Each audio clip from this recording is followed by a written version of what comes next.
बहुत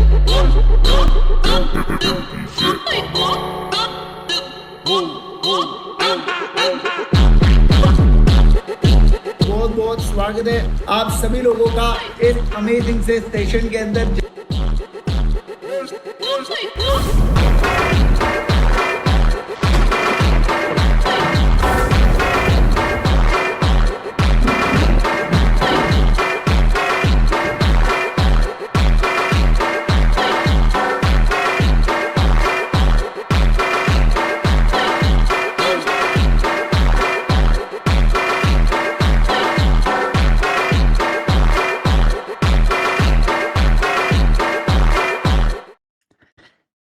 hello everyone, बहुत बहुत स्वागत है आप सभी लोगों का इस अमेजिंग से वीडियो के अंदर। और इस वीडियो को मैं दोबारा से अब रिकॉर्ड करने जा रहा हूँ बेटा।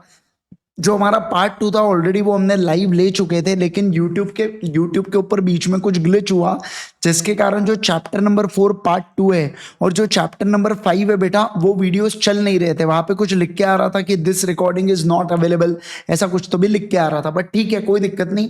मैं ये रिकॉर्डिंग को दोबारा से आप लोगों के लिए इस पार्ट को फिर से रिकॉर्ड कर देता हूँ। हमने 2 पार्ट में चैप्टर 4 को देख रहे थे। पार्ट 1 अभी भी अवेलेबल है, पार्ट 1 यूट्यूब के ऊपर चल रहा है। ये पार्ट 2 होने वाला है। सर चैप्टर नंबर 5 का कैसा? वो ऑलरेडी अपलोड हो चुका है, किसी बच्चे के पास उसकी रिकॉर्डिंग अवेलेबल थी तो हमने उससे लेके ऑलरेडी उसको चैनल के ऊपर अपलोड कर दिया है। ठीक है, चलिए अब शुरुआत करेंगे एकदम बढ़िया से इस पार्ट 4 को। अब ध्यान दीजिएगा बेटा, अगर मैं बात करूं आपके साथ, इसमें हम लोग क्या देखने वाले हैं? सर इसमें हम लोग ईसॉप से रिलेटेड पढ़ने वाले हैं। ईसॉप का मतलब क्या होता है? सर कंपनी यहाँ पे शेयर्स का, कंपनी यहाँ पे ऑप्शन दे रही है एम्प्लॉयज को। कंपनी क्या दे रही है? एम्प्लॉय स्टॉक ऑप्शन प्लान का मतलब क्या होता है? कंपनी यहाँ पे एम्प्लॉयज को ऑप्शन दे रही है कि अगर एम्प्लॉयज चाहे तो शेयर्स को परचेज कर सकते हैं। क्या कर सकते हैं बोलो? शेयर्स को परचेज कर सकते हैं। कब शेयर्स को परचेज कर सकते हैं? फ्यूचर में शेयर्स को परचेज कर सकते हैं। और कौन से प्राइस पे कर सकते हैं? आज जो प्राइस हम लोग डिटरमाइन कर रहे हैं, जिसे बोला जाता है प्री डिटरमाइन प्राइस। क्या बोला जाता है बोलो? Pre determine price. पहले से जो प्राइस डिटरमाइन करके रखी है, उस प्राइस के ऊपर एम्प्लॉय के पास ऑप्शन आता है शेयर्स को बाय करने का। इसे बोला जाता है प्री डिटरमाइन प्राइस। क्या बोला जाता है बोलो जो दोस्तों? प्री डिटरमाइन प्राइस, पहले से जो डिटरमाइन की जाती है प्राइस के ऊपर। ठीक है सर। अब जो कंपनी है ना बेटा, ये कंपनी 2 प्रकार की होती है। एक पब्लिक कंपनी होती है, एक प्राइवेट कंपनी होती है। पब्लिक कंपनी में ईसॉप देना है तो आपको क्या लगता है? आपको एसआर लगता है, और उसके साथ उसके कुछ टर्म्स एंड कंडीशंस को फॉलो करना पड़ेगा। और ओआर आपको लगेगा प्राइवेट कंपनी के केस में। सर सवाल उठता है एम्प्लॉयज का मतलब क्या होता है? तो देखो, एम्प्लॉयज का मतलब होता है परमानेंट एम्प्लॉय, जो इंडिया में हो या आउट इंडिया हो। क्या कहा मैंने? बोलो जल्दी से। जो इंडिया में हो या इन इंडिया हो या आउटसाइड इंडिया हो। सर इसके अंदर डायरेक्टर भी आता है, चाहे फिर वो होल टाइम हो या ना हो, लेकिन इसके अंदर हम लोग एक्सक्लूड करेंगे इंडिपेंडेंट डायरेक्टर को। और इसके अंदर एम्प्लॉय भी आता है, चाहे होल्डिंग कंपनी का एम्प्लॉय हो या सब्सिडरी कंपनी का एम्प्लॉय हो, वो भी इसके अंदर इंक्लूड होते हैं। क्या? यस सर, वो भी इसके अंदर इंक्लूड होते हैं। सर इसके अंदर किसे इंक्लूड नहीं किया जाता? तो ऐसा एम्प्लॉय बेटा जो प्रमोटर या प्रमोटर ग्रुप में, उनको ईसॉप नहीं दिए जाते।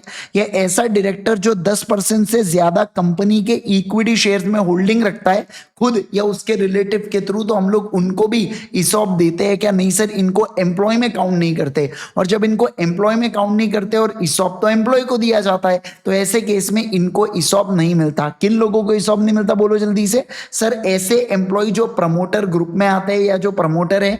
और दूसरा मैंने क्या कहा? जो डायरेक्टर होल्ड करते हैं, डायरेक्टर या उनके रिलेटिव मिलके अगर कंपनी के इक्विटी शेयर में 10% से ज्यादा होल्ड करके रखते हैं, तो उन्हें भी हम लोग कहते हैं कि सर इनको ईसॉप मत देना।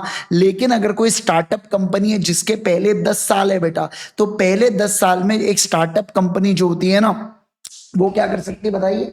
सर पहले 10 साल में एक जो हमारी स्टार्टअप कंपनी है, ये स्टार्टअप कंपनी यहाँ पे कर सकती है, मतलब स्टार्टअप कंपनी इन लोगों को ईसॉप दे सकती है। क्या? बिल्कुल बिल्कुल दे सकते हैं। मतलब ये वाले जो प्रोविजन है, डू नॉट एक्सक्लूड वाले, वो स्टार्टअप कंपनी के पहले 10 साल में नहीं लगते। यानी कि पहले 10 साल में स्टार्टअप कंपनी, इनको यहाँ पे दिया जा सकता है। क्या? बिल्कुल बिल्कुल दिया जा सकता है। ठीक है सर। अब कंपनी अगर लिस्टेड है तो सेबी के रूल्स एंड रेगुलेशंस को फॉलो करती है, और अगर कंपनी अनलिस्टेड पब्लिक कंपनी है तो उनको ये फॉलोइंग कंडीशंस को सेटिस्फाई करना पड़ता है। क्या, जैसे एसआर पास करना पड़ता है, इसके साथ साथ जो आप नोटिस दोगे उसके साथ एक्सप्लेनेटरी स्टेटमेंट भी देते हो, क्योंकि ये स्पेशल बिजनेस होता है या ये ईजीएम में डिस्कस होने वाला है। अब ईजीएम में डिस्कस होने वाला है तो ईजीएम में कोई भी मैटर्स डिस्कस होते हो उसके लिए अपने को क्या लगता है, एक्सप्लेनेटरी स्टेटमेंट लगता है, जिसमें आप डिस्क्लोजर दोगे, पूरे पूरे डिस्क्लोजर्स आपको देना पड़ेगा। सर कंपनी के पास फ्रीडम होता है एक्सरसाइज प्राइस डिसाइड करने का। एक्सरसाइज प्राइस का मतलब क्या होता है, कौन से प्राइस पर एम्प्लॉय शेयर्स को खरीद सकता है फ्यूचर में, वो उसे बोला जाता है एक्सरसाइज प्राइस। और एक्सरसाइज प्राइस यहाँ पे कंपनी डिटरमाइन करती है। इसके अलावा बेटा, इसके अलावा बोला जा रहा है जो कंपनी है ना वो लॉक इन पीरियड को भी डिटरमाइन कर सकती है। ध्यान रखना, जिस समय आप ये ऑप्शन दे रहे हो और जिस समय एक्चुअल में ये ऑप्शन वेस्ट हो जाए उसमें मिनिमम 1 पीरियड का गैप होना चाहिए। सर जब ऑप्शन दिया जाता है उस पर कोई वोट या डिविडेंड नहीं होता, लेकिन जब शेयर्स मिल जाए तो वोट या डिविडेंड दोनों आ जाते हैं क्या? हाँ सर दोनों आ जाते हैं। एक बात बता दूं, ऑप्शन अगर आप किसी एम्प्लॉय को देते हो बेटा और वो एम्प्लॉय की अगर डेथ हो जाती है तो उसके लीगल रिप्रेजेंटेटिव को इमीडिएटली वो ऑप्शन वेस्ट हो जाते हैं, तुरंत, भले 1 साल कंप्लीट ना हुआ हो फिर भी तुरंत वेस्ट हो जाते हैं। इसके अलावा अगर किसी पर्सन इनकैपेसिटी हो गई, मतलब वो पागल हो गया, इतना काम कराया आपका, इतना टॉक्सिक एनवायरनमेंट है आपके कंपनी का बेटा कि वो परमानेंट इनकैपेसिटी हो गई, इमीडिएटली वेस्ट हो गई। सर और ये जो ऑप्शन है ना ये नॉन ट्रांसफरेबल होता है। ऐसा नहीं होता कि मेरे को मिला तो मैं अपने वाइफ को ट्रांसफर कर दूं, ना जी ना। मैं इसको प्लेज या हाइपोथिकेट नहीं कर सकता। मैंने अगर रिजाइन या टर्मिनेट किया तो ये ऑप्शन एक्सपायर हो जाता है। मैंने आपको बताया भी था क्लास के अंदर कि मेरे को अनअकैडमी में ईसॉप का ऑप्शन दिया था। एक्चुअली ईसॉप नहीं, वहां पे टिसॉप का ऑप्शन आया था, टीचर स्टॉक ऑप्शन प्लान करके, लेकिन क्योंकि हमने वहां से रिजाइन डाल दिए थे तो वो ऑप्शन क्या हो गया था बताइए जल्दी से, वो ऑप्शन एक्सपायर हो गया था। क्या हो गया था बोलो जल्दी से, वो ऑप्शन एक्सपायर हो गया था, यानी कि खत्म हो गया था। ठीक है, ओके सर। उसके बाद देखिए क्या, अब इन केस ऑफ अमलगमेशन के बारे में बात करेंगे। सर अगर एक कंपनी ने ऑप्शन दिया, मान लो सर ए कंपनी करके उसने मुझे ऑप्शन दिया जो 3 साल में वेस्ट होने वाला है। अब 2 साल के एंड में क्या होता है, वो कंपनी रिलायंस के साथ मर्ज हो जाती है, तो मेरा ऑप्शन गया भाड़ में? नहीं, मुझे और 1 साल काम करना पड़ेगा रिलायंस के साथ और वो ऑप्शन फिर वेस्ट हो जाएगा क्या? बिल्कुल वेस्ट हो जाता है। फिर सर 62(1)(c) यहां पे क्या आता है देखिए सर, ये कहता है कि आपको एसआर पास करना पड़ेगा, ऑफर टू एनी पर्सन। आप किसी भी पर्सन को ऑफर दे सकते हो शेयर्स को परचेज करने का, इसके लिए आपको एसआर पास करना पड़ता है। सर इसमें ध्यान रखना जो कंसिडरेशन है ना वो कैश या अदर देन कैश के लिए होता है, और जो प्राइस है ना वो रजिस्टर्ड वैल्यूअर डिटरमाइन करेगा। कौन डिटरमाइन करेगा बोलो जल्दी से? रजिस्टर्ड वैल्यूअर डिटरमाइन करता है। कौन डिटरमाइन करता है?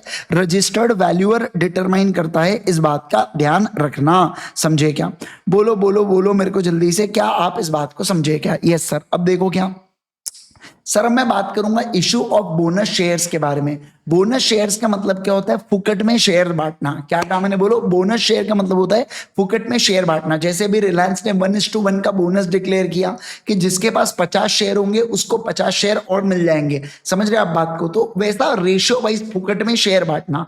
ध्यान रखना, एक कंपनी कभी भी इशू कर सकती है फुल्ली पेड बोनस शेयर। आप ये नहीं बोल सकते पार्टली पेड 100 रुपए का शेयर 50 रुपए में इशू करती हूँ करके, ना जी ना, 50 रुपए बाद में पे करना, ऐसा नहीं चलता। कंपनी इशू कर सकती है फुल्ली पेड बोनस शेयर, है ना, और वो भी किसको? मेंबर्स को इशू कर सकती है। सर ये फुल्ली पेड बोनस शेयर किसमें से दिया जाएगा? तो आप इसके लिए सीआरआर अकाउंट, याद है आपको, सीआरआर का एक ही काम होता है बोनस शेयर्स को इशू करना। दूसरा सिक्योरिटी प्रीमियम अकाउंट और तीसरा फ्री रिजर्व्स अकाउंट का प्रयोग कर सकते हैं। सर अगर असेट को रिवैल किया है और उसके कारण कोई रिजर्व बना है तो क्या मैं उसको यूज कर सकता हूं बोनस के लिए? नहीं सर, यूज नहीं कर सकता। सर बोनस, मुझे एक बात बताइए, डिविडेंड के जगह पर बोनस बांट सकता हूं? नहीं कर सकता। Okay sir. अब देखिए क्या सर, अब मैं बात करूंगा आपके साथ बोनस को इशू करने की कंडीशंस क्या है। इस बार के सवाल एग्जाम में पूछा भी गया था। सर अगर मैं बात करूं आपके साथ तो बोनस को अगर इशू करना है तो सबसे पहले आपको आर्टिकल्स के अंदर ये चीज दी जानी चाहिए, जो आपका एओ है उसने परमिशन देना चाहिए कि हाँ कंपनी बोनस को इशू कर सकती है। इसके अलावा जनरल मीटिंग में अप्रूवल लगता है और बोर्ड ऑफ डायरेक्टर्स ने रिकमेंड करना चाहिए। अब एसआर नहीं बोला है और जनरल मीटिंग में अप्रूवल बोला है, मतलब किससे काम चल जाएगा कमेंट सेक्शन में बताना, ओआर से काम चल जाएगा। ठीक है सर, किसी भी प्रकार का डिफॉल्ट नहीं होना चाहिए प्रिंसिपल या इंटरेस्ट के ऊपर, चाहे एफडी हो या कोई डिपॉजिट हो या कोई डेट सिक्योरिटी हो, जैसे कि डिबेंचर्स वगैरह हो गया या लोन वगैरह हो गया, तो उसके ऊपर आपका क्या नहीं लगेगा सर, उसके ऊपर आपका डिफॉल्ट नहीं लगेगा। इसके साथ साथ स्टैट्यूटरी ड्यूज जो होते हैं ना एम्प्लॉइज के, उसमें भी कोई भी डिफॉल्ट नहीं होना चाहिए सर। अगर पार्टली पेड अप शेयर्स है तो आप उसको कन्वर्ट करना फुल्ली पेड अप और उसके बाद आपने बोनस बांटना है। फिर देखो क्या बोला गया, अदर कंडीशन, एक बार बोनस को आपने अनाउंस कर दिया उसके बाद वापस से आप विड्रॉ कर सकते हो क्या? नहीं सर, नहीं कर सकते, वापस से आप नहीं ले सकते बोनस को। ठीक है, तो ये थी बोनस के रिगार्डिंग कंडीशन परफेक्टली। कई बार एग्जाम में पूछा जाता है डायरेक्ट सवाल बोनस के ऊपर, तो ध्यान रखना इस बात का। ठीक है सर, अब सेक्शन नंबर 64 के ऊपर चलते हैं। Notice to be given to registrar for alteration of share capital. अब एक कंपनी है ना बेटा, वो शेयर कैपिटल को अल्टर करना चाहती है, या अल्टर का मतलब होता है कम करना, बढ़ाना, डिवाइड करना, अलग अलग चीजें। दूसरा, या वो इंक्रीज करना चाहती है तरह इस कैपिटल को, या प्रेफरेंस शेयर को रिडीम करना चाहती है as per order of government, तो कंपनी को आरओसी को SS7 देना है, साथ में अल्टर्ड एमओए देना है 30 दिन के अंतर्गत, और ये पेनल्टी भी लगने वाली है क्या? बिल्कुल बिल्कुल लगती है यहाँ पे। अब देखिए क्या sir, reduction in share capital के बारे में बात करूंगा। कंपनी जो है ना बेटा, वो अपने शेयर कैपिटल को रिड्यूस कर सकती है। क्या कहा मैंने, बोलो सर? एक कंपनी अपने शेयर कैपिटल को रिड्यूस कर सकती है। ठीक है, कैसे रिड्यूस कर सकती है? एक्सटिंग्विश मतलब गायब करके, या रिड्यूस करना liability on shares not paid up, मतलब ऐसा पैसा जो पेड अप नहीं है। मतलब आपने जैसे फॉर एग्जांपल फेस वैल्यू 100 है और पेड अप अगर 90 है, तो 10 रुपए अभी तक पेड अप नहीं हुआ, तो 10 को गायब कर दो, 10 को एक्सटिंग्विश कर दो, मतलब क्या, खत्म कर दो वो लाइबिलिटी को, बुलाए मत, 90 में फुल्ली पेड अप करवा दो। या दूसरा, विथ या विदाउट एक्सटिंग्विशिंग और रिड्यूसिंग लाइबिलिटी, यानी कि कैंसिल कर दो पेड अप शेयर कैपिटल को। सर ऐसा पेड अप शेयर कैपिटल जो लॉस्ट या अनरिप्रेजेंटेड बाय अवेलेबल असेट, मतलब सर कोई पेड अप शेयर कैपिटल खो चुका है, लॉस हो चुका है, या उसका क्या अनअवेलेबल है बाय दी एसेट। जैसे एसेट आपके बुक्स में 100 करोड़ की कीमत दिख रही है, बट एक्चुअल में वो 70 करोड़ ही है, और आउटसाइड लाइबिलिटी यहाँ पे 30 करोड़ की है, और शेयर कैपिटल यहाँ पे नजर आ रहे हैं 70 करोड़ के, तभी तो 100 और 100 मैच होगा ना। बट एक्चुअल में ये तो 70 हो चुका है और ये 30 है, तो ये कितना होगा? 40 होगा, तो आपको 30 से कम करना पड़ेगा ना। तो आपने क्या किया, पेड अप कैपिटल को 30 करोड़ से कम किया। जिसको नहीं समझा वो दोबारा से पीछे जाओ और एक बार फिर से सुनो, ये टी शेप की बैलेंस शीट की मदद से मैंने अभी आपको समझाया। ठीक है, या मान लो आपके पास एक्स्ट्रा पैसा आके रखा है, तो आप क्या कर दो, कैश को पे कर दो यार, खत्म करो, एक काम करो, कैश को पे कर दो, वापस कर दो पैसा, वापस कैश को दे डालो, तो इसे बोला जाता है पे ऑफ एक्सेस अमाउंट। क्या बोला जाता है, बोलो, पे ऑफ एक्सेस अमाउंट। अब देखिए क्या सर, एक कंपनी जो है ना, वो शेयर कैपिटल को रिड्यूस कर सकती है। कैसे कर सकती है, रिपीट करो मेरे साथ। एक तो सर देखो, जो पेड अप कैपिटल आपने बुलाया नहीं उसको गायब कर दो, एलिमिनेट कर दो, एक्सटिंग्विश कर दो। या विदाउट एक्सटिंग्विश कैसे, पेड अप कैपिटल को कैंसिल करके जो अनरिप्रेजेंटेड बाय अवेलेबल एसेट, या पे ऑफ कर दो एक्सेस अमाउंट को, जो भी एक्सेस अमाउंट आया है उससे पे ऑफ कर दो। ठीक है सर, अब किस प्रकार से आखिर रिडक्शन होता है? क्या कहा मैंने, बोलो, किस प्रकार से आखिर रिडक्शन होता है, जरा ये बताइए, what is the process of reduction.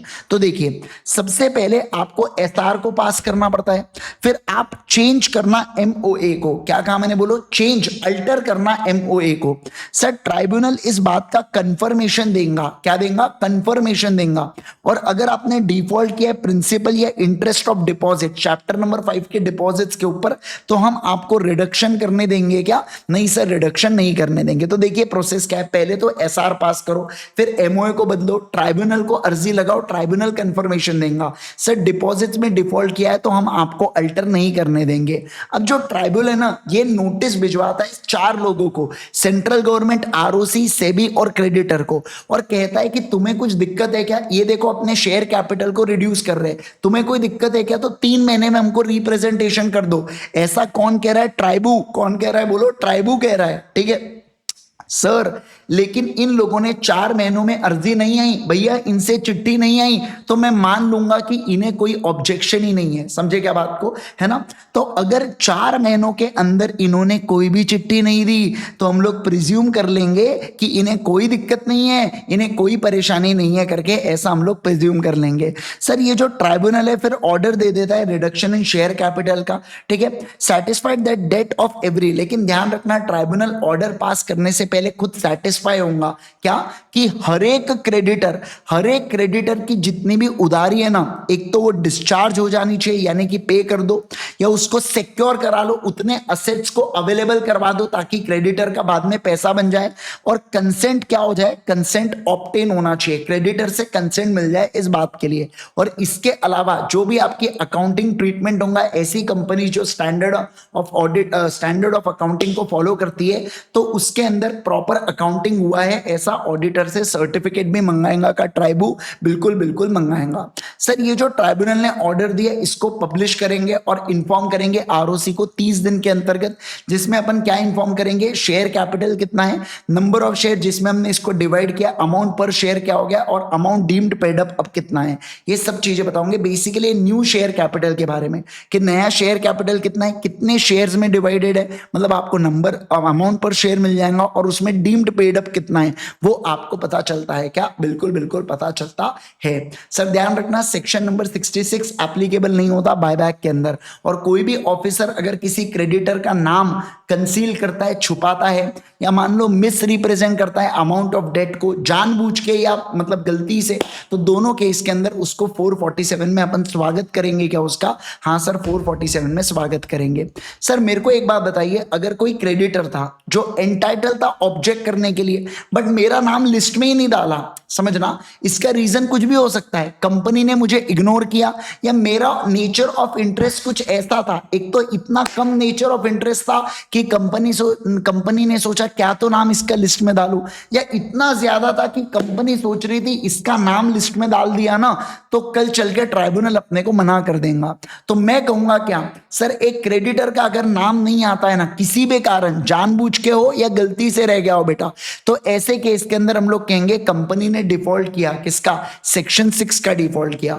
अब क्रेडिटर के पास यहाँ पे एक्शन हो सकता है, क्या एक्शन हो सकता है, मान लो कंपनी डूब चुकी है, वाइंडिंग अप हो चुकी है, तो ट्राइब्यूनल सेटलमेंट करवाएगा, कैसे, ट्राइब्यूनल बोलेगा जितने भी कॉन्ट्रीब्यूटरीज थे, ट्राइब्यूनल सारे कॉन्ट्रीब्यूटरीज से पैसा बुलाएगा क्रेडिटर को देने के लिए, या मान लो कंपनी कंटिन्यू कर रही है, तो ऐसे केस में हर एक पर्सन जो मेंबर होता है on the date of registration, जिस दिन ट्राइब्यूनल ने रिडक्शन का ऑर्डर पास किया उस दिन जितने भी पर्सन मेंबर होंगे जो एंटाइटल्ड होंगे डेट को पे करने के लिए, उन लोगों से मैं पैसा बुलाऊंगा क्या, हाँ, और कितना पैसा बुलाऊंगा, उतना पैसा बुलाऊंगा जितना वो लायबल टू पे होंगे अगर उस समय वाइंडिंग अप होता तो। जैसे देखो सर मान लो ये है ना एक टाइमलाइन है, ठीक है, यहाँ पे अब कंपनी यहाँ पे कंटिन्यू कर रही है, यहाँ पे ऑर्डर पास हुआ, तो मैंने क्या कहा, मैंने ये कहा कि इस दिन के ऊपर जितने भी हर एक पर्सन जो मेंबर होता मुझे पे करने के लिए, अगर कंपनी इस समय वाइंडिंग अप हो जाती और कितना अमाउंट पे होता, जैसे आप जानते हो कंपनी लिमिटेड बाय शेयर्स होती है तो अनपेड अमाउंट जितनी लाइबिलिटी होती है, तो उतना अमाउंट क्या मैं बुलाऊंगा क्या, हाँ सर उतना अमाउंट मैं डेफिनेटली बुलाऊंगा, किनसे, उन लोगों से, उतना अमाउंट मैं यहाँ पे बुलाने वाला हूँ। समझे क्या, बोलो बोलो बोलो मेरे को जल्दी से, क्या आप लोग इस बात को सारे के सारे लोग समझे क्या, यस सर। अब सेक्शन नंबर 67 के ऊपर आने जा रहे हैं हम लोग। सेक्शन नंबर 67 बात करता है restriction on purchase by the company और giving loans by it for the purchase of the shares. मतलब देखो क्या बोल रखा है सर, एक कंपनी है ना खुद के शेयर्स को परचेज नहीं कर सकता रिडक्शन इन शेयर कैपिटल के लिए, ठीक है ना। हाँ, अगर रिडक्शन इन शेयर कैपिटल है वो कर सकता है, बट खुद के शेयर्स को बाय नहीं कर सकता। इसके अलावा एक public company loan, guarantee, security या फाइनेंशियल असिस्टेंस नहीं दे सकती किसी थर्ड पार्टी को कि वो शेयर्स खरीदे, या अपने ही सब्सिडरी को कि मेरे कंपनी के शेयर्स खरीद करके अपने होल्डिंग के। तो ये सब चीजें कर सकते हैं क्या, नहीं सर नहीं कर सकते, लेकिन इसके एक्सेप्शन है बेटा। अगर बैंक कोई लोन देती है ऑर्डिनरी कोर्स ऑफ बिजनेस में तो वो उसका रोज का काम है, और रोज के काम में वो लोन बिल्कुल बांट सकती है। जैसे फॉर एग्जांपल मैं HDFC बैंक के पास गया, मैंने उससे लोन लिया, मैंने उस लोन को मार्केट में लगा और मार्केट में मैंने HDFC बैंक की सिक्योरिटीज खरीदा, तो चलता है, बैंक इसमें डिफॉल्ट नहीं मानी जाएंगी। दूसरा सर, कंपनी ने लोन दिया स्कीम के तहत एम्प्लॉइज को, क्या कहा मैंने, बोलो, कंपनी ने लोन दिया स्कीम के तहत एम्प्लॉइज को, तो एम्प्लॉय का जो ट्रस्टी है ना वो शेयर्स को होल्ड करके रख सकता है क्या, कंपनी या कंपनी के होल्डिंग में, बिल्कुल, लेकिन उसके लिए एसआर पास होना चाहिए, क्या होना चाहिए बोलो, एसआर पास होना चाहिए। अब ये जो शेयर्स परचेस हुए ना, अगर लिस्टेड है तो रिकॉग्नाइज स्टॉक एक्सचेंज से होंगे, और अगर अनलिस्टेड है तो रजिस्टर्ड वैल्यूअर इसका वैल्यूएशन करेगा। इसके साथ साथ कितने वैल्यू ऑफ शेयर्स को परचेस किया जा सकता है, आप कर सकते हो, but less than, it should be less than या equal to 5% of paid up share capital and free reserve. और इस बात को लेके आपको डिस्क्लोजर भी करना पड़ेगा क्या, हाँ सर करना पड़ेगा। तीसरा पॉइंट, सर कंपनी अगर लोन देती है एम्प्लॉय को, लेकिन वो अदर देन डायरेक्टर या केएमपी को दे सकती है ना, एम्प्लॉय को दे सकती है, बट वो डायरेक्टर या केएमपी नहीं होना चाहिए, और वो व्यक्ति परचेज है सब्सक्राइब कर सकता है क्या, fully paid up share company के होल्डिंग के, बिल्कुल कर सकता है। बस ध्यान रखना कि जो लोन का अमाउंट है वो 6 महीने के सैलरी से कम होना चाहिए। जैसे पर महीने की सैलरी अगर 60,000 है तो 6 महीने की सैलरी होंगी 3,60,000, तो जो लोन का अमाउंट है वो 3,60,000 से कम होना चाहिए क्या, बिल्कुल। तो देखो सर जियो ने क्या किया, जियो ने एक एम्प्लॉय है बेटा, उसका नाम है नत्थू को क्या दिया, 60,000 की सैलरी है, उसको 3 लाख रुपए दिया बेटा। नत्थू ने उस पैसे को कंपनी और कंपनी यानी कि जियो में लगाया और रिलायंस इंडस्ट्रीज में लगाया, चलेगा क्या, बिल्कुल चलेगा, इससे अपन कॉन्ट्रावेंशन हुआ ऐसा नहीं बोलेंगे, इस बात का ध्यान रखना, ठीक है। आगे यहाँ पे पेनल्टी दे के रखिए, कंपनी और ऑफिसर इन डिफॉल्ट के ऊपर कितनी पेनल्टी लगने वाली है, ठीक है सर। अब देखो क्या सेक्शन 68 के बारे में बात करेंगे। सेक्शन 68 यहां पे बात करता है power to purchase own shares, जिसको बायबैक बोला जाता है। मतलब एक जो कंपनी है ना बेटा, मतलब शेयर्स बायबैक का मतलब क्या होता है, मैं खुद अपने शेयर्स को या अदर स्पेसिफाइड सिक्योरिटीज को खुद खरीद रहा हूं करके, क्या खरीद रहा हूं, एक कंपनी खुद के शेयर्स मार्केट से खरीद रही है। अब इसका अर्थ क्या होता है, इसका अर्थ ये होता है कि मार्केट में बहुत अच्छा संकेत जाता है, मतलब मार्केट में ये संकेत जाता है कि कंपनी को देखो खुद के ऊपर कितना भरोसा है, आप समझ रहे बात को, कंपनी को देखो खुद के ऊपर कितना भरोसा है कि कंपनी अपने ही शेयर्स मार्केट से खरीद रही है। अब इससे होगा क्या, जो एग्जिस्टिंग मेंबर्स है ना बेटा, उनके पास ज्यादा पावर बढ़ेंगी, क्या बनेंगी बोलो, ज्यादा पावर बढ़ने वाली है, बराबर है ना, क्योंकि अब जो इक्विटी है उसको होल्ड करने वाले मेंबर्स कम हो चुके हैं, क्या हो चुके हैं बोलो जल्दी से, कम हो चुके हैं, ठीक है, ओके। सर बायबैक के सोर्सेस क्या क्या है, तो देखो बायबैक के सोर्सेस है free reserves, security premium account, या आप क्या कर सकते हो, किसी दूसरे सिक्योरिटीज के इशू से भी बायबैक कर सकते हो। जैसे प्रेफरेंस शेयर्स को इशू करके इक्विटी का बायबैक किया, मैं बिंदास कर सकता हूं। डिबेंचर्स को इशू करके मैंने इक्विटी का बायबैक किया, बिल्कुल कर सकता हूं। लेकिन समझना, मैं इक्विटी को इशू करके इक्विटी का ही बायबैक करूं, ऐसा नहीं हो सकता, क्या कहा मैंने बोलो, ऐसा नहीं हो सकता। मैं प्रेफरेंस का करूं वो चलेगा, पर मैं इक्विटी को इशू करके इक्विटी का ही बायबैक करूं, ये क्या बात होगी, मतलब ये तो हद ही हो गई ना, आप इक्विटी एक इशू कर रहे फिर बायबैक कर रहे, क्या मतलब, ऐसा मत करियो, ठीक है, ओके। चलो अगला सर देखिए, बायबैक करने के कुछ कंडीशंस होते हैं, क्या कहा मैंने बोलो सर, बायबैक जब भी एक कंपनी खुद के शेयर्स को मार्केट से खरीद रही है तो उसको कुछ कंडीशन प्रिस्क्राइब दे के रखिए। पहला क्या, आर्टिकल्स ऑफ एसोसिएशन बायबैक को अलाउ करना चाहिए, पहला। दूसरा, आपको एसआर पास करना पड़ेगा बायबैक के लिए, लेकिन अगर बायबैक आपका 10% of paid up equity capital plus free reserve से कम हो, जैसे इन दोनों को मिला के अगर 100 करोड़ आ रहा है और 10% मतलब 10 करोड़, तो 10 करोड़ या उससे कम का बायबैक अगर आप कर रहे हो तो बोर्ड रेजोल्यूशन से ही आपका काम बन जाएगा क्या, हाँ सर आपका काम बन जाने वाला है, ठीक है, ओके। सर मैक्सिमम बायबैक कितना किया जा सकता है, तो मैक्सिमम बायबैक होना चाहिए up to 25% of paid up share capital plus free reserve, जिसमें आप सिक्योरिटी प्रीमियम अकाउंट को इंक्लूड करते हो, बराबर है, और पेड अप शेयर कैपिटल यानी कि इक्विटी प्लस प्रेफरेंस दोनों को काउंट करोगे। लेकिन अगर आप इक्विटी शेयर्स का बायबैक कर रहे हो तो इसकी limit 25% of paid up equity capital जितनी होती है, इसमें फ्री रिजर्व सिक्योरिटी प्रीमियम कुछ आप नहीं लेते हो, केवल paid up equity share capital का 25% तक ही आप लेते हो। हाँ, लेकिन प्रेफरेंस या बाकी चीजों का आप कर रहे हो तो इतने लिमिट आप रख सकते हो क्या? बिल्कुल बिल्कुल रख सकते हो। एक और बात सर, बायबैक हो जाने के बाद जो डेट इक्विटी है, डेट अपॉन इक्विटी, इक्विटी मतलब paid up share capital plus free reserve, paid up share capital में इक्विटी प्लस प्रेफरेंस दोनों आता है। ये जो रेशो है ना, ये 2 या उससे कम होना चाहिए। क्या कहा मैंने? बोलो, 2 या उससे कम होना चाहिए। फिर देखो, buyback can be of only fully paid up equity shares का, अगर लिस्टेड है तो सेबी के हिसाब से, अनलिस्टेड है तो रूल्स के हिसाब से बायबैक होना चाहिए। ध्यान रखना, बायबैक आपका जब से चालू हुआ है तो एंड बायबैक का 1 साल के अंदर हो जाना चाहिए, और जिस समय बायबैक एंड हुआ अगले 1 साल तक आप कोई बायबैक कर सकते हो क्या? नहीं कर सकते सर। बायबैक की जो नोटिस जाएंगी एसआर की, उसमें जो आपके एक्सप्लेनेटरी स्टेटमेंट होंगे उसमें सारे मटेरियल फैक्ट्स के बारे में डालना पड़ेगा। क्या जरूरी था, क्यों जरूरी था बायबैक, वो बताना, कितना अमाउंट इन्वेस्ट किया, कौन से क्लास ऑफ सिक्योरिटी का बायबैक हो रहा है, ये सब आपको बताना पड़ेगा। और टाइम लिमिट क्या है? जिस दिन बीआर या एसआर पास हुआ है वहां से 1 साल के अंदर आपका पूरा बायबैक की प्रक्रिया कंप्लीट हो जानी चाहिए। सर बायबैक जो है ना, ये ओपन मार्केट से सीधा जाके खरीद लिया मैंने, ये एग्जिस्टिंग इक्विटी शेयर होल्डर से सबका 10-10% गायब कर दिया मैंने, या ईसॉप या स्वेट इक्विटी वालों से भी मैं बायबैक कर सकता हूं क्या? बिल्कुल बिल्कुल कर सकता हूं। बस अब ध्यान रखना, लॉक इन पीरियड के पहले भी बायबैक कर सकता हूं, बस उसको वेस्ट हो जाना चाहिए, मतलब शेयर्स उसको अलॉट हो जाने चाहिए। मतलब ये तो ऑब्वियस है, किसी के पास ऑप्शन है तो मैं बायबैक थोड़ी कर पाऊंगा जब तक शेयर्स ना आ पाए। सर कंपनी अगर डिक्लेरेशन देती है सॉल्वेंसी का, तो आरओसी मतलब कंपनी को यहाँ पे डिक्लेरेशन देना पड़ता है सॉल्वेंसी का, आरओसी और सेबी को, लिस्टेड कंपनी के केस में, जिसको साइन करेंगे 2 डायरेक्टर, और इसको वेरीफाई मतलब एक आपको एफिडेविट देना पड़ेगा, मतलब एक डॉक्यूमेंट देना पड़ेगा जो स्टेट करता है कि बोर्ड ऑफ डायरेक्टर्स ने अफेयर्स को केयरफुली चेक किया है और उनके ओपिनियन में कंपनी लाइबिलिटीज को पे कर सकती है और आने वाले 1 साल के अंदर कंपनी इंसॉल्वेंट नहीं होंगी। ऐसा डिक्लेरेशन एफिडेविट में आप दोगे क्या? हाँ सर, और इसको साइन करेंगे 2 डायरेक्टर जिसमें से एक एमडी होगा, और ये आरओसी और SEBI in case of listed company में चले जाता है। सर बायबैक होने के बाद जो फिजिकल सर्टिफिकेट आएंगे 7 दिन के अंदर उसको डिस्ट्रॉय कर देना, चिता आग जला देना उसको, ठीक है? यस। उसके बाद देखो, बायबैक जब कंप्लीट हुआ तो 6 महीने तक आप नया इशू नहीं कर सकते। Same kind of share, equity को बायबैक किया, अगले 6 महीने तक इक्विटी में इशू नहीं कर सकता हूं। प्रेफरेंस का बायबैक किया, अगले 6 महीने तक प्रेफरेंस को मैं इशू नहीं कर सकता हूं। सर 1 साल तक मैं क्या नहीं कर सकता हूं? 1 साल तक मैं अगला बायबैक नहीं कर सकता। ये इशुएंस के बारे में बात किया जा रहा है, लेकिन यहाँ पे एक्सेप्शन है। आपको बोनस देना है, सेम शेयर का दे दो, ईसॉप देना है दे दो, स्वेट इक्विटी देना है दे दो, या कोई वारंट प्रेफरेंस शेयर या डिबेंचर का कन्वर्जन है, वो सब हो सकता है।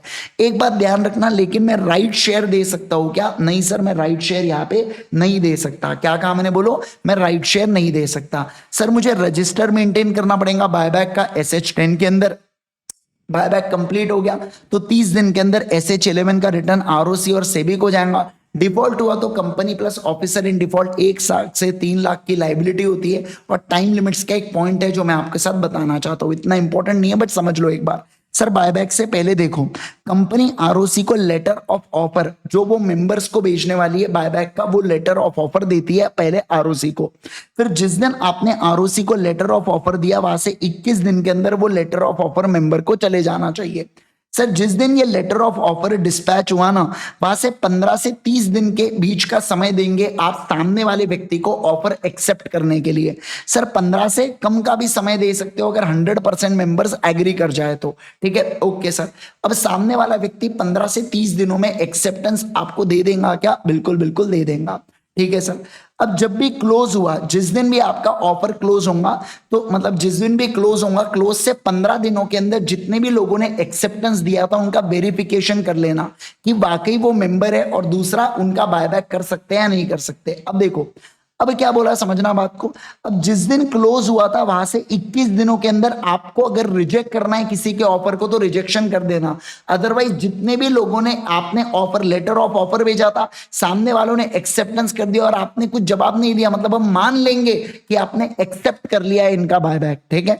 तो आपने 21 दिनों के अंदर रिजेक्शन दे देना है क्या? बिल्कुल बिल्कुल दे देना है, ठीक है? ये बहुत ही फालतू सा चीज है, transfer of certain sum to CRR. Sir buyback जब होता है ना तो सिक्योरिटी प्रीमियम अकाउंट या फेयर मतलब यहाँ पे जो अपना फ्री रिजर्व्स है उसके थ्रू अगर आप बायबैक करते हो तो नॉमिनल वैल्यू फेस वैल्यू जितना आप यहाँ पे क्या करोगे सीआरआर का क्रिएट करते हो, ठीक है ना।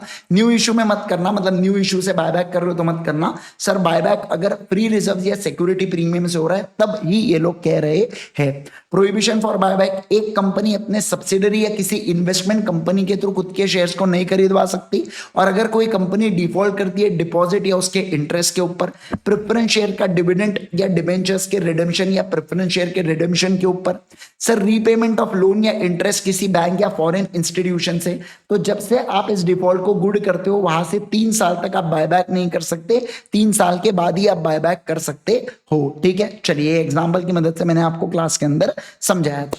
अब आ जाता हूं मैं किसके ऊपर, अब आ जाता हूं मैं सेक्शन नंबर 71 के ऊपर, जो आपके साथ बात करता है डिबेंचर। किसके बारे में बात करता है बोलो, डिबेंचर के बारे में बात करता है। भाई साहब आपको मजा आना चाहिए, फटाफट फटाफट कंसेप्ट आपके रिकॉल होने चाहिए। ये जो नोट्स है इसके लिंक इस वीडियो के कमेंट सेक्शन और डिस्क्रिप्शन में आपको मिल जाएंगी, है ना, तो वहां से मजे ले लीजिएगा इस लिंक के।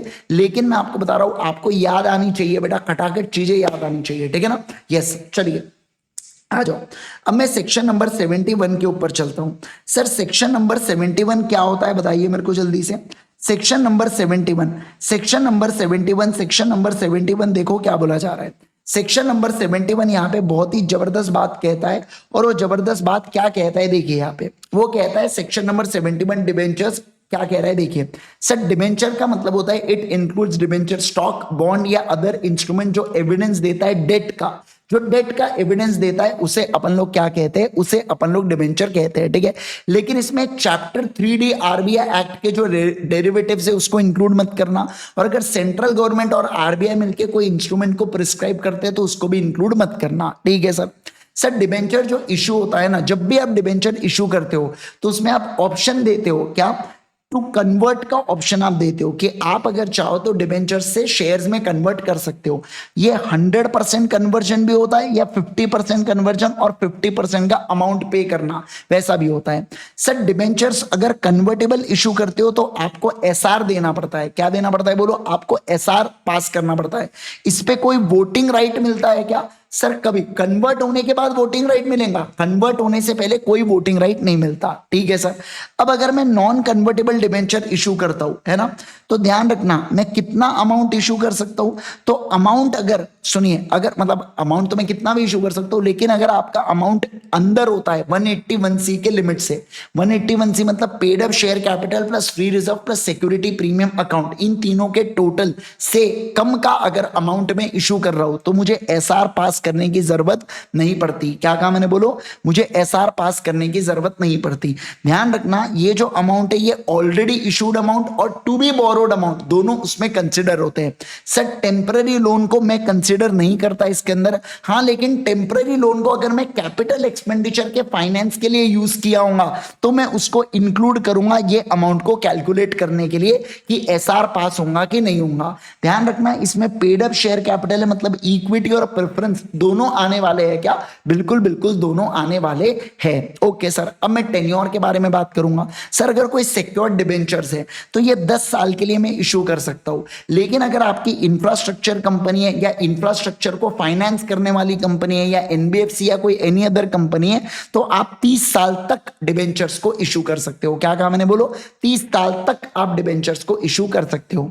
सर देखिए कंपनी जो है ना, अब सीधी सी बात है, अगर मैं डिबेंचर इशू कर रहा हूं तो और सिक्योर्ड कर रहा हूं तो चार्ज क्रिएट करना पड़ेगा। चैप्टर 6 में आपने चार्जेस पढ़े हुए हैं, तो चार्ज किसके ऊपर क्रिएट करते हो आप, तो चार्ज आप कंपनी एसोसिएट होल्डिंग या सब्सिडरी, मैंने क्या कहा, कंपनी एसोसिएट होल्डिंग या सब्सिडरी के प्रॉपर्टी चाहे मूवेबल या इमूवेबल हो उनके ऊपर, उन प्रॉपर्टी के ऊपर भी आप चार्ज क्रिएट कर सकते हो। और चार्ज कितने अमाउंट का होना चाहिए, प्रिंसिपल प्लस इंटरेस्ट अमाउंट का होना चाहिए। कितने अमाउंट का होना चाहिए बोलो, प्रिंसिपल प्लस इंटरेस्ट अमाउंट का होना चाहिए क्या, बिल्कुल। जैसे डिबेंचर 100 करोड़ के है बेटा और 12 करोड़ का इंटरेस्ट है, तो 112 करोड़ की प्रॉपर्टीज के ऊपर आपने चार्ज क्रिएट करना है, इस बात का ध्यान रखना। ठीक है सर। अब देखो डिबेंचर ट्रस्टी के बारे में बात करूंगा। सर डिबेंचर ट्रस्टी को अपने को कब अपॉइंट करना पड़ता है? Before the prospectus and later of offer. मतलब डिबेंचर का प्रोस्पेक्टस या लेटर ऑफ ऑफर देने के पहले आपका ट्रस्टी अपॉइंट हो जाना चाहिए, और तभी अपॉइंट करेंगे जब 500 से ज्यादा सब्सक्रिप्शन होंगे डिबेंचर्स के। 500 से कम होंगे तो अपॉइंट करने की जरूरत नहीं। बराबर है क्या? Yes sir. ओके। अब देखो सर, जब से आपने डिबेंचर्स को अलॉट किया है, अब देखो ये हो गया एक पार्ट, कब अपॉइंट किया। अब ध्यान दो, अब मैं सब डिबेंचर वगैरह को इशू कर लूंगा, तो जिस दिन मैंने डिबेंचर को अलॉट किया वहां से 3 महीने के अंदर डिबेंचर ट्रस्ट डीड मुझे बनाना पड़ेगा। क्या कहा मैंने? बोलो सर। डिबेंचर ट्रस्ट डीड मुझे डिबेंचर इशू करने के 3 महीने के अंदर बनाना पड़ेगा। नेम ऑफ डिबेंचर ट्रस्टी ये मुझे स्टेट करना पड़ेगा सारे डॉक्यूमेंट्स के अंतर्गत। हर एक डॉक्यूमेंट, जितने भी हर एक डॉक्यूमेंट है सब में डिबेंचर ट्रस्टी का नाम डालना, उसका रिटर्न कंसेंट ऑब्टेन करना। अब बात करेंगे कौन व्यक्ति बन सकता है डिबेंचर का ट्रस्टी। तो देखिए क्या सर, एक पर्सन नहीं बन पाएगा डिबेंचर ट्रस्टी। कब कब कब कब नहीं बन पाएगा? तो देखिए सर, मान लो अगर एक अक्षत करके व्यक्ति है बेटा, ये डिबेंचर ट्रस्टी बन नहीं पाएगा। कब नहीं बन पाएगा बताइए? सर अक्षत नहीं बन पाएगा डिबेंचर ट्रस्टी जब वो कंपनी के अंदर शेयर्स होल्ड करता है। मतलब अक्षत अगर अदानी एंटरप्राइजेस में शेयर्स होल्ड कर रहा है तो वो अदानी एंटरप्राइजेस का डिबेंचर ट्रस्टी नहीं बन सकता। अगर अक्षत जो है ना वो प्रमोटर, डायरेक्टर, केएमपी है, एम्प्लॉई है, कंपनी, एसोसिएट, होल्डिंग या सब्सिडरी का, तो मैं कहूंगा आपके साथ वो डिबेंचर ट्रस्टी नहीं बन सकता। जैसे मान लो फॉर एग्जाम्पल अनंत अंबानी बेटा, ये रिलायंस ग्रुप का डिबेंचर ट्रस्टी नहीं बन सकता। इसके अलावा जो डिबेंचर ट्रस्टी है ना, इसको कंपनी से कोई भी और पैसा नहीं आना चाहिए एक्सेप्ट ट्रस्टी रेम्यूनरेशन। जो ट्रस्टी का, डायरेक्टर का रेम्यूनरेशन है वो आ सकता है, इसके अलावा बाकी और कुछ नहीं आना चाहिए। इसके अलावा ये जो पर्सन है ये इसकी उधारी नहीं होनी चाहिए हमारे ग्रुप के टुवर्ड्स, यानी कि कंपनी, होल्डिंग या सब्सिडरी या एसोसिएट या होल्डिंग की सब्सिडरी, इनके टुवर्ड्स ये इंडेप्टेड नहीं होना चाहिए। क्या कहा मैंने? बोलो इनके टुवर्ड्स ये इंडेप्टेड नहीं होना चाहिए, इंडेप्टेड नहीं होना चाहिए, इंडेप्टेड नहीं होना चाहिए। ठीक है, ओके। फिर देखो furnish guarantee with respect to principal debt. मतलब क्या? मतलब ये कह रहा है कि सर ये किसी भी प्रकार की इसने गारंटी, मतलब कंपनी को कोई लोन मिला है और उसकी गारंटी अगर मैंने दिया हो बेटा, तो मैं डिबेंचर ट्रस्टी नहीं बन सकता। मेरा किसी भी प्रकार से पेक्यूनरी रिलेशनशिप नहीं होना चाहिए कंपनी के साथ। पेक्यूनरी रिलेशनशिप का मतलब होता है एक लिमिट से ज्यादा पेक्यूनरी रिलेशनशिप नहीं होना चाहिए। लिमिट कितनी है सर? 2% of gross turnover. जैसे 100 करोड़ का टर्नओवर है तो 2 करोड़ हुआ। Total income of debenture trustee की साल भर की इनकम कितनी है? तो मान लो 50 लाख रुपए या 50 लाख और हायर अमाउंट, यानी कि अभी तक तो 50 लाख है, तो इन तीनों का लोअर लिमिट कितना होगा? 50 लाख। तो मैं कहूंगा कंपनी के साथ कोई भी ऐसा सेल परचेस का मेरा ट्रांजैक्शन नहीं होना चाहिए जो 50 लाख या उससे ज्यादा का हो। और ये 50 लाख की लिमिट कैसे निकाला? इससे निकाला। लिमिट कैसे निकलेंगी? 2% of gross turnover of company का टर्नओवर, फिर इनकम डिबेंचर ट्रस्टी या 50 लाख, तीनों का लोअर आने वाला है यहाँ पे। अच्छा, और ये लिमिट कब कब देखूंगा मैं? इस साल, पिछले साल और उसके पिछले साल, यानी कि 3 साल में मैं लिमिट देखने वाला हूं। क्या? बिल्कुल सर। इसके अलावा अगर कोई प्रमोटर, डायरेक्टर या केएमपी है और उनके रिलेटिव है तो मैं फिर से यहाँ पे बन पाऊंगा क्या? नहीं सर, मैं फिर से डिबेंचर ट्रस्टी नहीं बन सकता। सर अगर मान लो कैजुअल वैकेंसी होता है, कैजुअल वैकेंसी का मतलब है मैं डिबेंचर ट्रस्टी हूं बेटा और मैं इस कुर्सी से उठ के जा रहा हूं, यानी ये कुर्सी खाली हो रही है, तो मैं कहूंगा यहाँ पे वैकेंसी क्रिएट हो रही है। क्या हो रही है? बोलो वैकेंसी क्रिएट हो रही है। इसे बोला जाता है कैजुअल वैकेंसी। क्या बोला जाता है? बोलो जल्दी से। इसे बोला जाता है यहाँ पे कैजुअल वैकेंसी। क्या बोला जाता है? बोलो जल्दी से। कैजुअल वैकेंसी बोला जाता है। समझे क्या बात को? बोलो बोलो बोलो मेरे को जल्दी से। क्या आप लोग इस बात को समझे क्या? सारे लोग फटाफट बताएंगे, है ना? अब देखो कैजुअल वैकेंसी कैसे क्रिएट हो सकती है। तो पहली बात तो बोर्ड ऑफ डायरेक्टर्स इसको फिल करेंगे, लेकिन अगर मैंने मान लो ऐसा हो सकता है कि डिबेंचर ट्रस्टी की डेथ हो गई हो या डिबेंचर ट्रस्टी डिस्क्वालीफाइड हो रहा हो, यानी ऊपर का कोई प्रोविजन अट्रैक्ट हो रहा हो तो डिस्क्वालीफाइड हो गया, तो ऐसे केस में फिर बोर्ड ऑफ डायरेक्टर्स फिल करेंगे। अब रेजिग्नेशन अगर हुआ ना तो रेजिग्नेशन में बोर्ड ऑफ डायरेक्टर्स ही फिल करेंगे। करेंगे, लेकिन आपको मेजॉरिटी ऑफ डिबेंचर होल्डर्स का कंसेंट ऑब्टेन करेगा जो भी नए पर्सन को आप अपॉइंट कर रहे हो। करेंगे तो बोर्ड ऑफ डायरेक्टर ही फिल, बट कंसेंट यहां पे लेना पड़ेगा डिबेंचर होल्डर्स का। सर अगर आप इसको रिमूव करना चाहते हो ना तो 3/4 of value of debenture holders ने आपको अप्रूवल देना चाहिए, तब आप रिमूव कर सकते हो। जैसे 7 लाख के अगर डिबेंचर होल्डर्स है तो 7 लाख का 3/4 कितना होता है, तो देखिए 7 लाख का 75% यानी कि 5,25,000। इतने डिबेंचर होल्डर्स जो 5,25,000 के डिबेंचर्स होल्ड करते हैं वो रिमूवल की रिक्वेस्ट डाल सकते हैं क्या? बिल्कुल बिल्कुल डाल सकते हैं। समझे क्या बात को? बिल्कुल बिल्कुल यहां पे डाल सकते है। Got it everyone? Yes sir. अब मैं बात करूंगा डिबेंचर रिडेम्पशन रिजर्व के बारे में। सर देखो क्या सर, आपको डीआरआर को क्रिएट करना पड़ता है कब? Out of profits available for dividend, है ना, फ्री रिजर्व में से आप डीआरआर को क्रिएट करते हो। सर कितना डीआरआर क्रिएट करोगे? तो अनलिस्टेड कंपनी में आपको 10% of value of outstanding debentures, जितना भी आउटस्टैंडिंग डिबेंचर्स है उसका 10% आप डीआरआर क्रिएट करोगे, जिसका इस्तेमाल केवल और केवल आप रिडेम्पशन के लिए कर सकते हो और किसी के लिए भी इसका इस्तेमाल आप नहीं कर सकते। ठीक है, ओके। अब ये हुआ डीआरआर क्रिएट करना। अब दूसरा देखो क्या, दूसरा बोला जा रहा है पैसा इन्वेस्ट करना। ठीक है सर, कितना पैसा इन्वेस्ट करना? देखो जितना भी पैसा आप इन्वेस्ट करोगे इसको आप केवल रिडेम्पशन के लिए यूज करोगे। कितना पैसा? तो देखिए ये है करंट ईयर और ये है फॉलोइंग फाइनेंशियल ईयर। तो जो फॉलोइंग फाइनेंशियल ईयर में अमाउंट मैच्योर हो रहा है उस अमाउंट का 15%, उस अमाउंट का मिनिमम 15% पैसा आपने इन्वेस्ट करना है इस साल के 30 अप्रैल तक। जैसे अभी क्या चल रहा है, 24-25 चल रहा है, तो 25-26 तो 31-3-26 के ये जो उस साल के 31 को जितना भी अमाउंट मैच्योर हो रहा है उसका 15% इस साल 30 अप्रैल तक उस अमाउंट का 15% मुझे इन्वेस्ट कर देना है। अब ध्यान रखना, अब इसको मैं यूज तो कर सकता हूं रिडेम्पशन के लिए, बट मिनिमम अमाउंट कितना होना चाहिए? 15% of amount maturing in current year.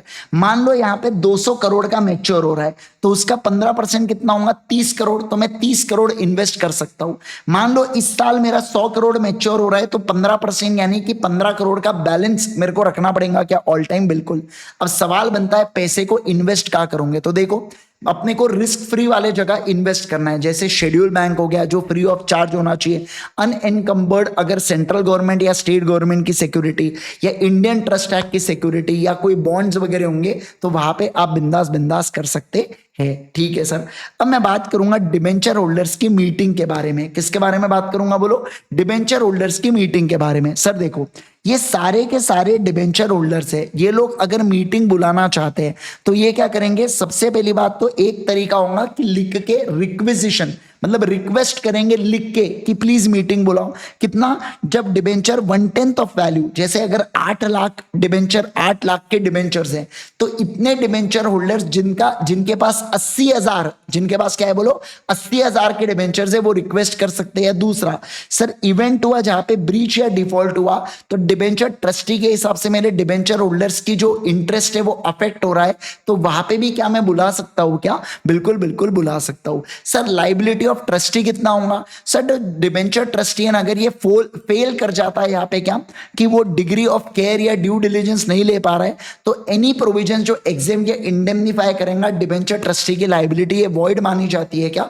बिल्कुल बिल्कुल वॉइड मानी जाती है। सर कंपनी यहाँ पे इंटरेस्ट या redemption as per terms company को करना पड़ेगा। फाइलिंग ऑफ पिटिशन, देखो जब डिबेंचर ट्रस्टी कंक्लूड करता है कि कंपनी के असेट इनसफिशिएंट है या कंपनी के असेट इनसफिशिएंट हो सकते हैं हमारे प्रिंसिपल या इंटरेस्ट को पे करने के लिए, तो डिबेंचर ट्रस्टी पिटीशन डालता है ट्राइब्यूनल के पास और वो ऑर्डर पास कर सकता है जहां पे वो इंपोज करेगा कि कंपनी और लाइबिलिटी इनकर मत करना। और सुनने के बाद बेटा कंपनी या एनी अदर पर्सन जो है ना, कंपनी या एनी अदर पर्सन मतलब आफ्टर हियरिंग कंपनी या एनी अदर पर्सन, तब वो रिस्ट्रिक्शन लगाने वाला है क्या? बिल्कुल बिल्कुल लगाने वाला है। सर मान लो कंपनी फेल करती है डिबेंचर्स या इंटरेस्ट को देने से तो कंपनी अदर पर्सन की सुनने के बाद ट्राइब्यूनल क्या करेगा, ऑर्डर पास करेगा और कंपनी को बोलेगा रिडीम करो डिबेंचर्स को, और अगर अभी भी फेल हो गए तो स्पेसिफिक परफॉर्मेंस करने लगाता है क्या, यस सर, यानी कि ट्राइब्यूनल खुद आएगा, असेट्स को बेचेगा और असेट्स को बेच के डिबेंचर्स को पे करने लगाएगा क्या,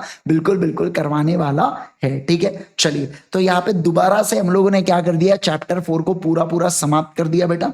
अगर आपको ये रिवीजन बहुत ज्यादा यूजफुल लगी हो तो डेफिनेटली अपने जूनियर्स को सजेस्ट कीजिएगा हमारे सीए इंटर के कोर्सेज के बारे में। ultimatece.com के ऊपर हमारे ये कोर्सेज होते हैं, इसमें regular batch, fast track batch सब कुछ अवेलेबल है बेटा। हमारा फास्ट ट्रैक बैचेस भी अवेलेबल है और रेगुलर बैच भी अवेलेबल है ultimatece.com के ऊपर, ठीक है ना, तो जरूर से चेक कीजिएगा। Thank you so much once again everyone. आज के लिए करेंगे केवल और केवल इतना। Bye bye everyone, take care everyone.